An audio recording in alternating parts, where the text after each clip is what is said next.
우리를 느리게 만드는 늙은 사람들은 필요 없어요. 서지원은 머리를 뒤로 넘기며 그렇게 말했다. 마치 나를 해고하는 일이 단순한 절차에 불과하다는 듯이. 내 이름은 강대현, 나이는 58. 지난 19년간 창원에 위치한 대양엔지니어링에서 운영이사로 근무해왔다. 말로 앞서 나서는 타입은 아니었다. 회의에서 목소리를 높인 적도 거의 없었다. 나는 그저 회사의 톱니바퀴가 멈추지 않도록 밤낮 없이 묵묵히 일하는 사람이었다. 지원의 사무실을 나올 때 나는 아무 말도 하지 않았다. 그저 고개를 한번 조용히 끄덕이고 자리를 떴다. 언쟁도 화도 없었다. 나는 내 책상을 조용히 정리했다. 몇몇 직원들은 내 눈을 피했다. 그들 대부분은 내가 직접 채용한 이들이었다. 어떤 이들은 고등학교를 갓 졸업했을 때부터 내 곁에 있었다. 이제는 가족을 이루고 있는 사람들이다. 나는 그들에게 많은 것을 가르쳤다.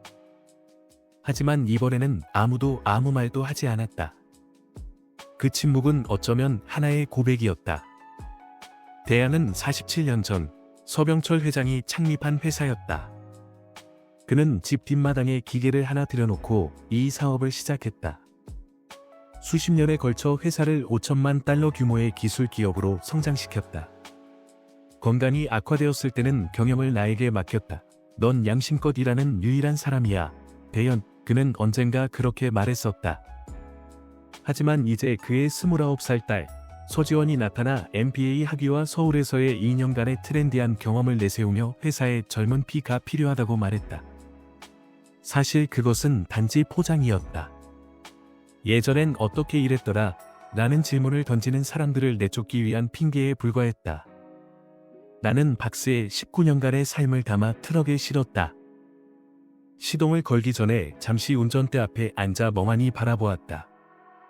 내가 직접 설치한 시스템, 내가 관리한 장비들, 한때 나를 보며 웃으며 인사하던 직원들 모두 내 뒤에 남겨진 것이었다. 그런데 이상하게도 내 마음은 평온했다. 지원은 알지 못하는 사실이 있었다. 그녀는 단 한 번도 확인하지 않은 세부 사항. 내 근로계약서 제14항에는 매우 중요한 조항이 있었다. 그 조항은 서병철 회장이 직접 추가하도록 지시한 것이었다. 경쟁사들이 나를 쉽게 데려가지 못하게 하기 위해서 정당한 사유 없이 해고될 경우 해당 직원에게 2년치 급여에 해당하는 위로금이 지급된다. 나는 박스를 조수석에 두고 핸드폰을 들었다. 연락처에 저장된 이름 하나, 박진우, 올해 66인 법률가 친구. 수년간 기업 법무를 해왔고 요즘은 이런 명확하고 간단한 사건을 기다리고 있었다. 나는 그에게 전화를 걸었고 이어서 토마스 흥과 최정숙, 엔지니어링과 품질관리 부서의 베테랑들도 불렀다. 그들은 무슨 일이 벌어졌는지 몰랐지만 모두 같은 두려움을 느꼈다. 우리가 세월을 바친 이곳이 우리를 이렇게 내쫓는단 말인가? 밤늦게 집에 도착해 계약서를 펼쳐 책상 위에 두고 박진우와 다시 한번 조항을 확인했다. 그는 차분한 목소리로 말했다. 이 조항은 바위처럼 단단해. 그들은 돈을 내야 해. 안 그럼 법정에서 고통받을 테직. 나는 창밖을 내다보았다. 마당에 큰 올리브 나무가 그늘을 들이우고 있었다. 아내와 함께 27년 전 심은 나무였다. 2번 벼락을 맞고 한 번은 줄기에 기생충이 퍼졌지만 우리는 그 나무를 살려냈다. 늘 지지하고 지켜주며 살게 만들었다. 내 안에서도 그 나무처럼 무언가가 깨어나고 있었다. 이건 단지 돈의 문제가 아니었다. 이건 가치의 문제였다. 경험, 충성심, 그리고 인간에 대한 존중이라는 가치를 지키는 일, 아직 아무도 모른다. 나는 이 이야기의 끝을 다르게 쓰기로 결심했다. 창원시 서쪽, 24년 된 오래된 주택의 주방. 따뜻한 커피 2잔, 펼쳐진 계약서 1장, 그리고 나, 강대현. 나는 14조 항목에 시선을 고정한 채 앉아 있었다. 실은 눈으로 읽는 건 문장이 아니라 마음속에 지나가는 지난 시간들이었다. 창문 밖 마당에선 우리 집 올리브 나무가 보였다. 그 그늘 아래서 나는 잃은 것들, 얻은 것들, 그리고 오직 하나 변하지 않았던 걸 떠올렸다. 겸손. 그 겸손 덕분에 나는 수년간 산업 현장에서 조용히 묵묵히 일해왔다. 하지만 이제 그 침묵만으로는 부족했다.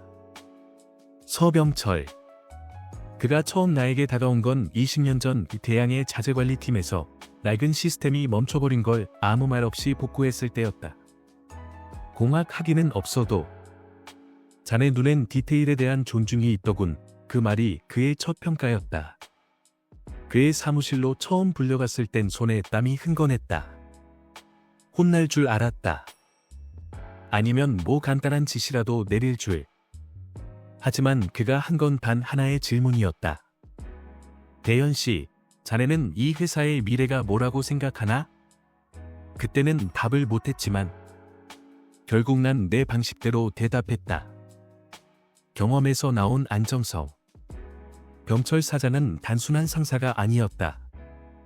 11살 때 아버지가 집을 떠난 후 내가 처음으로 느낀 남성의 보호자산이었다.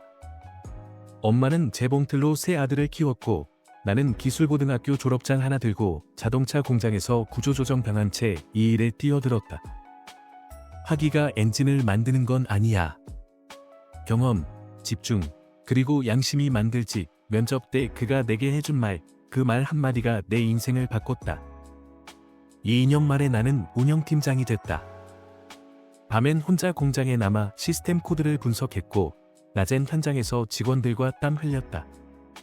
아내, 정혜진. 28년을 함께한 사람. 그녀가 암 진단을 받았을 때 회사가 어떤 반응을 보일지 몰랐다. 그때도 겸철 사장은 말없이 내 스케줄을 바꿨다. 가족이 먼저야. 대현 씨, 언제나 그래야지. 그 말엔 리더십이 아니라 아버지의 마음이 담겨 있었다. 내가 그에게 충성한 이유도 그 때문이었다.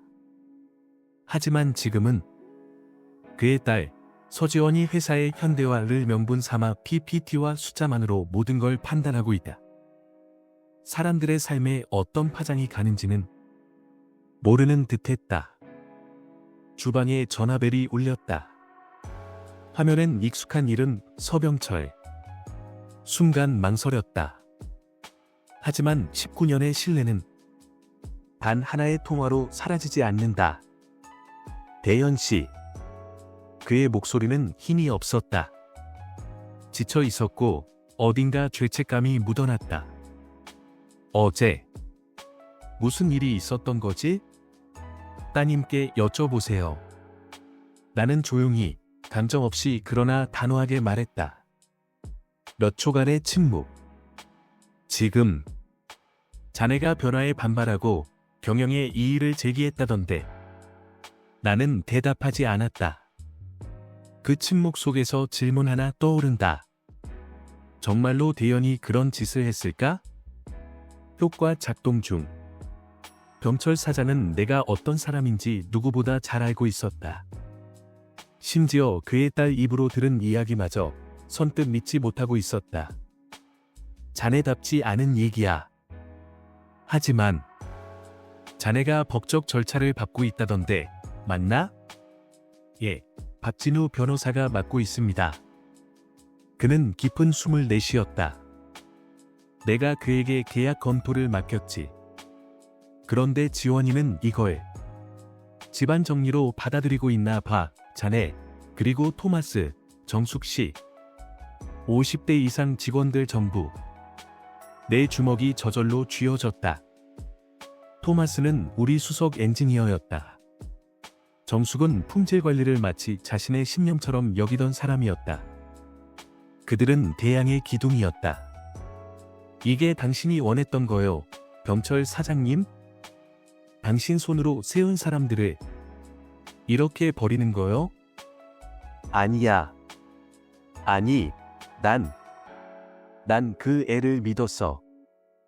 하지만 어쩌면 내가 잘못 판단했나 봐. 배경에서 들려온 익숙한 목소리. 날카롭고 딱딱한 말투, 서지원. 병철 사장은 끝내 말을 마치지 못한 채 전화를 끊었다. 나는 다시 계약서로 시선을 돌렸다. 14조 항목이 눈에 들어왔다. 이제 이건 단지 내 문제가 아니었다. 자신의 모든 걸 바친 사람들, 존중받아야 할 사람들, 그들의 권리였다. 아침이 밝자 나는 전화를 걸기 시작했다. 토마스에게, 그 다음은 정숙 씨, 그리고 또 네 사람에게. 심호흡부터 해요. 계약서 다시 한번 보시고 박진우 변호사에게 연락하세요. 그리고 마지막으로 한 통의 전화. 자무식 한수컴포넌츠 대표. 수년간 나를 대항해서 데려가고 싶어 했던 사람. 아직 협상 의향 있으십니까? 말을 꺼낸 건 나였지만 답은 듣기도 전에 이미 알고 있었다. 사흘 뒤 창원의 중심가에 있는 작지만 정돈된 한 사무실. 나, 법률 자문을 맡은 박진우 변호사, 그리고 우리 맞은편에는 대양 그룹의 새 법무팀과 함께 앉은 서지원이 있었다. 책상 위엔 내 근로계약서가 펼쳐져 있었다. 지원은 팔짱을 낀 채 등받이에 기댔다. 그녀의 눈엔 안타까움은 없었다. 오직 손실을 인지한 사람의 불안감만이 있었다. 그게 자신의 실수를 알아차린 사람의 불안인지 아니면 단지 통제할 수 없는 상황에 대한 초조함인지 구별하기 어려웠다. 당신은 단지 변화에 반대한 게 아니에요. 그녀는 감정을 절제한 기계적인 톤으로 말했다. 당신은 나를 방해하려 했어요. 박진우는 한치의 감정도 섞지 않고 담담히 받아쳤다. 서 대표님, 그 주장을 뒷받침할 문서가 있습니까? 만약 제14조 부당해고에 해당한다면 2년치 임금 보상은 정당한 권리입니다. 새로 고용된 법무팀 변호사, 김 변호사라는 젊은 남자가 계약서를 들여다봤다. 그는 페이지를 넘기며 아무 말도 하지 않았다. 그 문서에는 방해, 경영권에 대한 도전이라는 단어는 어디에도 없었다. 여기에 명시돼 있습니다. 그가 마침내 입을 열었다. 윤리 규정 위반이나 범죄 혐의가 없다면 제14조가 적용됩니다. 24개월 분 급여, 대략 3억 7천만 원입니다. 지원은 비웃듯 웃었다. 하지만 그 웃음은 승자의 웃음이 아니었다. 혼란을 숨기려는 억지 웃음이었다. 6개월치로 마무리합시다. 그녀가 말했다. 과한 욕심 부리지 마세요. 강대현 씨, 어차피 정년이 다 되어 가잖아요. 박진우는 아무 반응도 보이지 않고 천천히 서류를 정리하며 조용히 펜을 내려놓았다. 그렇다면 우리는 법적으로 대응할 것입니다. 특히 회사 내 고령 직원들을 체계적으로 배제한 정황에 대해 조사할 계획입니다. 지원은 순간 멈칫했다. 그리고 갑작스러운 제스처로 내 눈을 똑바로 응시했다. 법적 대응을 택하신다면 업계 전체에 소문이 퍼질 겁니다. 당신 나이에 새 일자리를 찾는 건 쉽지 않을 텐데요. 강대현 씨. 바로 그때 조용히 문이 열렸다. 서병철이 방에 들어섰다. 몇 달 전보다 훨씬 수척하고 나이 들어 보였지만 그의 눈빛은 여전히 날카로웠다. 지원아, 그의 목소리는 낮고 침착했다. 잠깐 밖에서 얘기 좀 하자. 아빠, 지금 회의 중이야. 딸이 불쾌한 얼굴로 말했다. 이건 명령이다. 딸아. 그는 말끝을 기다리지 않고 문을 열고 밖으로 나갔다. 유리벽 너머로 그들이 격하게 말다툼하는 모습이 보였다. 지원은 손을 허공에 휘젓고 있었고 병철은 주먹을 주머니 속에서 꽉 쥐고 있었다. 대화 내용은 들리지 않았지만 그 공간에서 힘의 균형이 무너지는 것이 분명히 느껴졌다. 그들이 방에 다시 들어왔을 때 지원은 한마디도 하지 않았다. 병철은 젊은 김 변호사를 향해 말했다. 김 변호사, 계약에 따라 보상금 문서를 작성해 주세요. 24개월 분 전액 지급으로. 아버지, 지원이 반발하려 했다. 지금은 안 된다. 병철이 단호하게 끊었다. 이건 내 결정이다. 회의실을 나와 차에 앉았을 때 휴대폰에 메시지가 도착했다. 보낸 사람, 최정수. 당신이 뭘 하려는지 알아요. 도움이 필요하면 말해요. 전 여기에 있어요. 나는 답장을 보내지 않았다. 하지만 이제 혼자가 아니라는 걸 알았다.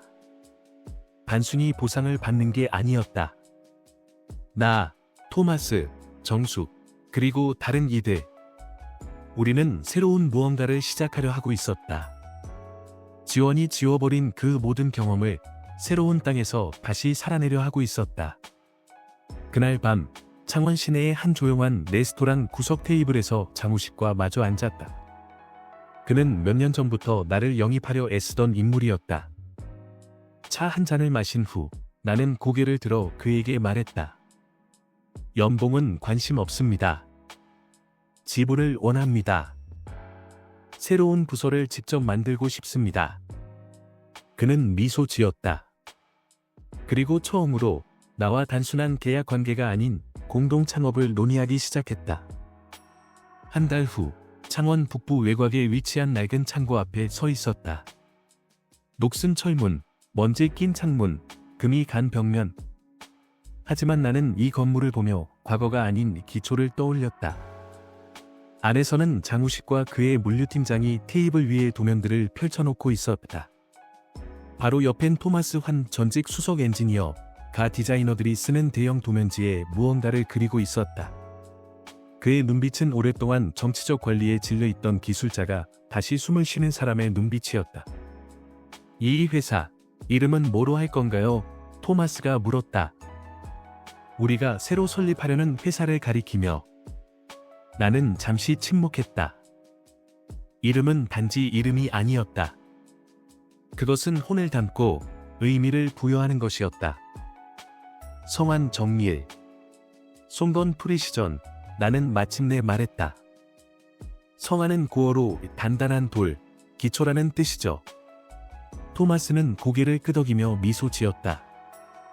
단단한 기초에서 세운 건물은 절대 무너지지 않아. 그가 말했다. 좋은 이름이야. 첫 달은 쉽지 않았다. 임대 계약, 장비 주문, 사업 허가, 기술 기준. 그러나 가장 중요한 건 사람들이었다. 토마스는 이미 우리 팀에 합류해 있었다. 그리고 얼마 후 정숙도 합류했다. 대항에서는 그녀의 품질 기준을 지나치게 까다롭다고 평가했지만 우리에겐 그게 기준이 되었다. 제이슨 전고 유능한 CNC 프로그래머 도 대항을 떠나 우리와 함께했다. 서지원, 반회사은 그의 부서 예산을 40%나 삭감하면서 자신의 연봉은 2배로 늘렸었다. 제이슨은 그곳에서 숨을 쉴 수 없었다. 여기선 창의력의 날개가 있었다. 이 사람들은 하나하나 맞춰지는 퍼즐 조각처럼 서서히 자신의 자리를 찾아가고 있었다. 어느 날 내 휴대폰에 메시지가 도착했다. 발신인 최정수. 사진 파일이었다. 내용은 내부 문서, 품질 저하, 생산 지연, 그리고 새 주요 고객사의 계약 파기 위협. 나는 그 사진을 장우식에게 보여줬다. 그는 안경을 고쳤으며 천천히 문서를 훑었다. 드디어 시작됐군, 그가 말했다. 경험 없는 자들에겐 시스템이 무너질 수밖에 없어. 나는 고개를 끄덕였지만 기쁘지는 않았다. 그 시스템 안에는 아직도 내가 잘 아는 사람들이 있었다. 그들의 가족, 아이들, 갚아야 할 빚들이 있었다. 우리는 대안을 무너뜨리고 싶은 게 아니었다. 우리는 이 대안이 되고 싶었다. 미단 제작소와 이야기해야 해. 내가 말했다. 대안이 가장 큰 고객이지. 그들에게 45일 안에 생산을 시작할 수 있다고 하자. 자무식은 노트에 무언가를 적었다. 이미 연락해뒀어. 다음 주 미팅 예정이야. 그 낡은 창고는 천천히 공장으로 변해가고 있었다. 첫 번째 CNC 장비가 자리를 잡았고 시스템의 뼈대가 세워졌다. 제이슨은 젊은 프로그래머들에게 새로운 모델을 가르치고 토마스는 언제나처럼 도면을 종이에 그린 후 컴퓨터에 옮겼다. 정숙은 각 부품을 꼼꼼히 검수하고 있었다.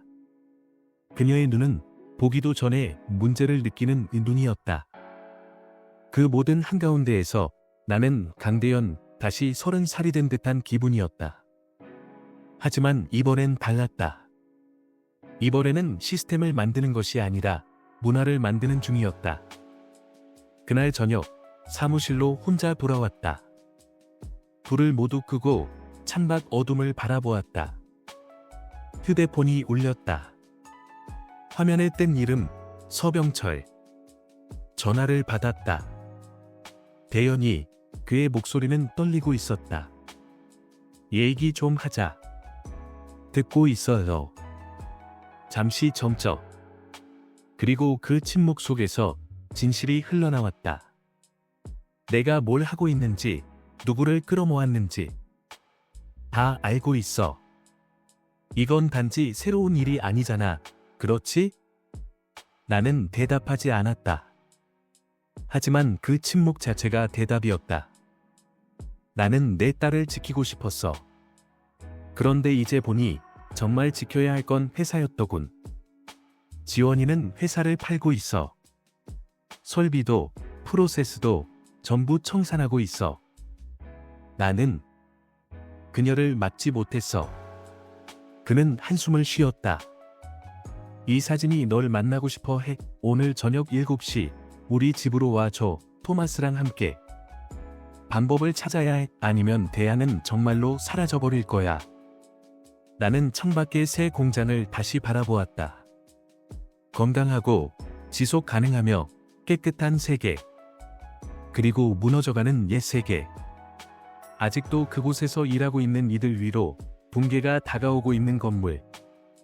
나는 그에게 말했다. 가겠습니다. 하지만 아직 어떤 약속도 할 수 없습니다. 그걸로 충분해. 병철은 말했다. 내 목소리를 들은 것만으로도. 창원의 조용한 골목에 자리한 오래됐지만 잘 관리된 저택. 입구 문이 천천히 열렸다. 안에는 시계 소리 외엔 아무것도 들리지 않는다. 나와 토마스와는 외투와 서류를 들고 그 안으로 들어섰다. 응접실에서 서병철이 우리를 맞이하러 다가왔다. 그의 얼굴은 전과 달랐다. 이번엔 눈빛에 결심이 있었다. 이 사진은 위층에 있어. 그가 말했다. 하지만 먼저 나랑 차 한잔 하자. 내가 꼭 알아야 할 게 있어. 서류를 탁자에 놓기도 전에 나는 물었다. 지원이 오늘 여기 있습니까? 아니. 불렀지만 오기 싫다더군. 이걸 그냥 구시대 사람들 모임쯤으로 생각하는 것 같아. 토마스는 조용히 숨을 내쉬었다. 이 회사에서만 17년. 이제 한 회의실 안에서 그의 모든 미래가 결정될 참이다. 이 사진은 회의 테이블을 중심으로 모여 있었다. 의장, 나이가 지긋하고 권위 있는 인물, 누가 먼저 말을 꺼낼지 기다리고 있다. 나는 자리에서 일어나 서류 폴더를 테이블 중앙에 내려놓았다. 성한 정밀은 이미 가동 준비를 마쳤습니다. 내가 말했다. 첫 제품은 다음 달 미단 제작소에 납품될 예정입니다. 대양의 전 직원 4명이 우리와 함께하고 있습니다. 그들이 품질을 보장합니다. 하지만 오늘 제가 여기에 온 이유는 그게 아닙니다. 의자는 고개를 끄덕였다. 시선은 내 서류에 고정되어 있다. 제가 여기 온 이유는 단 하나입니다. 대안은 아직 구할 수 있습니다. 여러분이 원한다면 말입니다. 맞은편에 앉은 한 이사 회원이 물었다. 어떻게 구하겠다는 거죠? 토마스가 나섰다. 성한과 대안이 합병합니다. 성한은 기술 리더십과 인력을, 대안은 인프라와 기존 고객 기반을 제공합니다. 하지만 단 하나의 조건이 있습니다. 경영진은 교체됩니다. 의장이 묻는다. 누가 경영할 것인가? 나는 서류를 펼쳐 슬라이드를 보여준다. 새로운 조직 구조. 토마스, 수석 엔지니어. 정숙, 품질관리 책임자. 그리고 나, CEO. 그 순간 문이 열렸다. 서지원이 들어온다. 눈에는 분노가 가득하다. 문을 쾅 닫고 나를 손가락질하며 외친다. 저자가 여기서 뭘 하고 있는 거야? 서병철이 조용히 고개를 든다. 지원아, 내가 널 부른 거다. 하지만 내가 오기 싫다고 했지. 이제는 결정이 내려질 순간이야. 이건 말도 안 돼. 나는 이 회사의 최대 주주야. 의장이 차분히 말한다. 20%지. 내 아버지는 아직 51%를 보유하고 계시고 오늘 아침 그가 합병을 승인했네. 지원의 입술이 떨린다. 서류를 본다. 토마스를 본다. 그리고 나를 본다. 그 눈빛은 마치 모든 걸 파괴하고 싶은 듯했다. 그러나 이 방에선 더 이상 말이 아니라 가치가 말하고 있었다. 그녀는 조용히 내게 다가와 속삭인다. 누가 당신을 고용하든 우리랑의 거래는 끝이야. 당신, 이 업계에 자리 못 잡을 거야. 나는 대답하지 않았다. 하지만 내 안에 하나의 생각이 떠올랐다. 당신은 아직도 내가 당신에게 의지해야 할 줄 아는구나. 하지만 몰라. 나는 이미 내 길을 만들었어. 나는 서류를 의장 앞에 건넨다. 그는 서명한다. 서병철도 서명한다. 지원은 서류를 보지도 않고 방을 나가버린다. 회의실은 조용하다.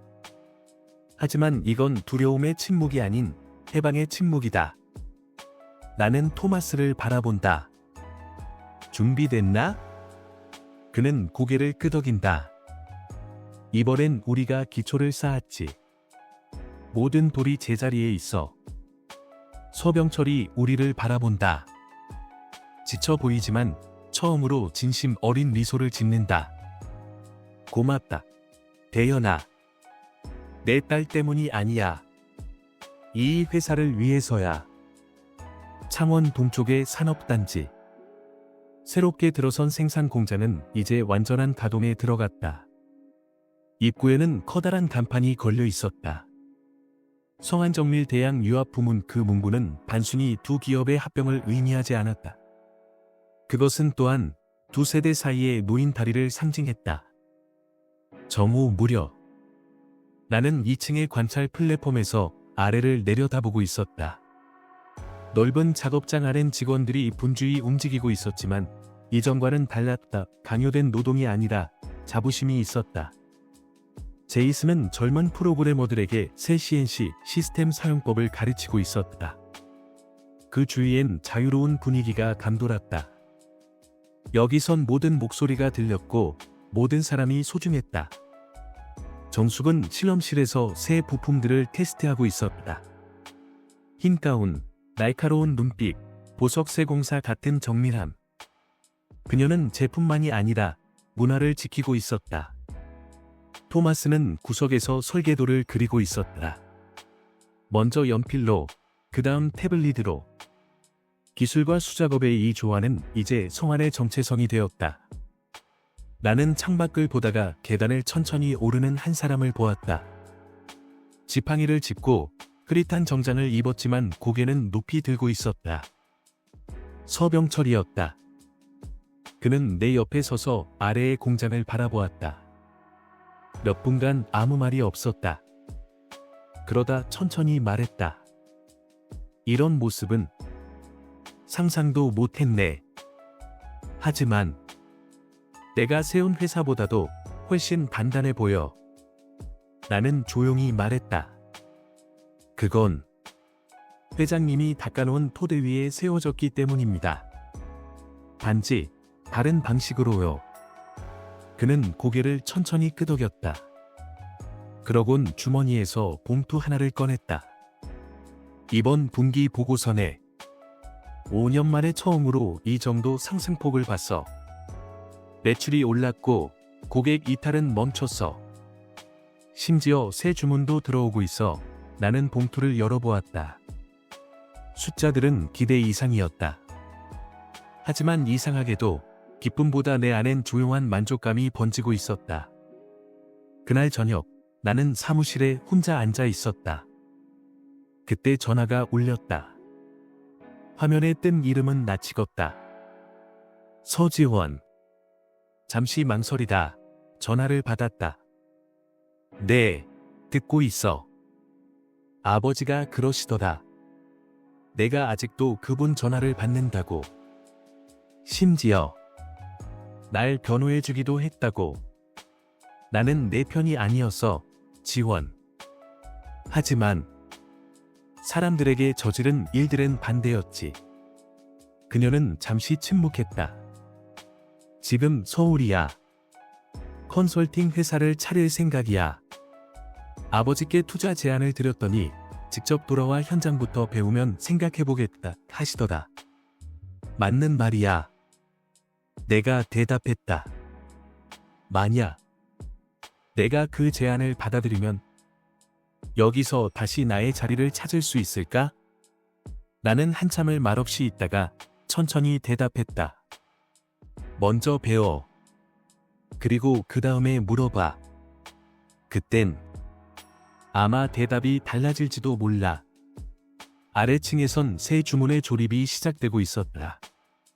작업자들은 서로의 움직임을 믿고 따르며 오케스트라처럼 조화롭게 움직이고 있었다. 그 소리는 소음이 아니었다.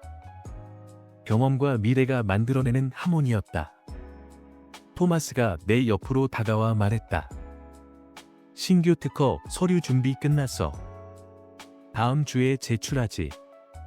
좋아. 내가 미소 지으며 말했다. 이건 단순한 기술이 아니야. 우린 여기서 하나의 사고방식을 만들고 있어. 서병철이 다시 창밖을 바라보며 조용히 말했다. 내 계약서에 그 위약금 조항 넣을 때 이런 결말은 전혀 예상 못했지. 나는 웃으며 대답했다. 저도요. 하지만 때로는 가장 비싼 교훈이 가장 소중한 법이죠.